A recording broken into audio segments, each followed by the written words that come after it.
Hello, welcome to Lateral. My name is Nicholas. We are in the middle of a unit on poetry right now. If you haven't seen any of the other videos that go along with this unit, go check them out right now. I'll provide a link over here somewhere. Today, we will shift our focus to rhyme and meter. If figurative language is the cheese, the sauce, and the toppings of a poetry pizza, then that makes rhyme and meter the crispy and delicious crust. Just in case that went over your head, you can think of figurative language as the element of the poem that gives it its meaning. And rhyme and meter is the element that gives it its structure. Can rhyme and meter also provide meaning for a poem? Absolutely. That sometimes does exist in poetry. More on that later. Let's begin. Poems have a distinctive appearance. Just look at one. And the first thing you may notice is that many of the lines have been split. Are poets plagued by phobias of right margins? Are poets being paid more for each time they hit the enter button on their keyboard? Of course not. Poems look the way they do because they are made up of lines. Each line, how long it is, and what words it is composed of is extremely important.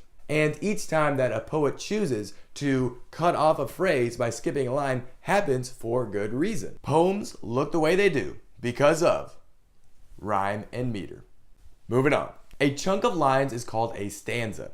Somehow, the word verse is thrown around there somewhere. Depends on who you talk to. Some people would say that a verse and a line are synonymous. Some people would say that a verse and a stanza are synonymous. It's a fantastic semantic debate, and we could have it in the comment section, but I gotta move on right now. Just know that for our purposes right now, we're gonna stick to just saying line and stanza. These two terms are about as concrete as it gets when it comes to structure in poetry. Moving forward, there are dozens of different directions that a poet can go.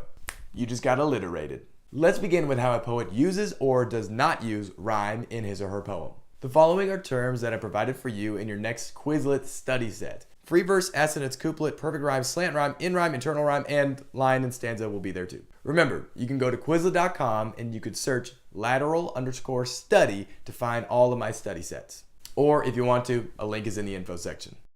Now your next step is to go to Quizlet and study. Come back, watch the next video. Hey, I really appreciate the likes and the comments you guys have been leaving on my videos. Feedback is great and subscriptions are wonderful.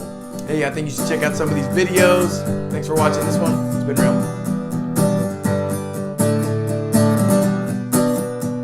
Hey, check out this question I got while playing HQ the other day.